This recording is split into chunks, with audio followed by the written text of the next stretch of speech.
Hello guys and welcome to today's daily puzzle Spooktacular jump scare. First of all, a happy Halloween and let's get right into it.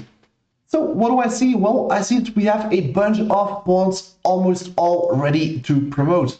How did they get there? I guess they ghosted through the opposing pawns. Now let's start off with the first move. I do notice that the king of theirs only has one escape left if we somehow manage to give a check on it. Now we could promote this pawn and give a check, or this pawn and give a knight under promotion check, but I do like the idea of pushing the king all the way across the board and eventually completely checkmate it over here with a bunch of knights of our own.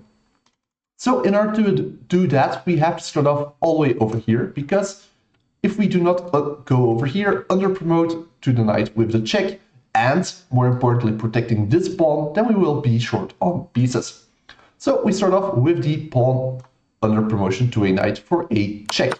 Now obviously they have the rook over here that can capture our knight, but it matters not, as we still have this pawn that previously seemed useless that can now capture the rook and under promote also for another check. Now we can simply start moving over, as now this rook has that covered, but this pawn is vulnerable now. So we simply under promote once more and once more. Oh, but here we go. We now lost that pawn, but luckily we have this pawn now that can simply capture it back and under promote, keeping the push going. Now it is slightly more tricky, as we could simply move on and go for a queen, but that would be boring as F. So instead we are going for another knight. Now clearly the only knight we can use that will give a check will be to use this pawn and go for the knight, as that is the only check we have. Now if we use this, then the king can simply escape, and that's not fun.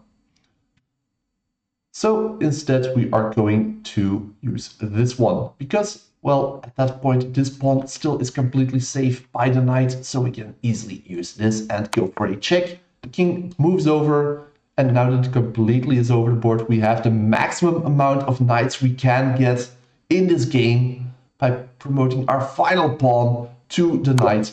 And with 6 knights on the board, we do finally deliver a beautiful, delicious Horseman of the Apocalypse checkmate. There we go. Thanks for watching. Please leave a like, subscribe, and hopefully see you next time. Bye.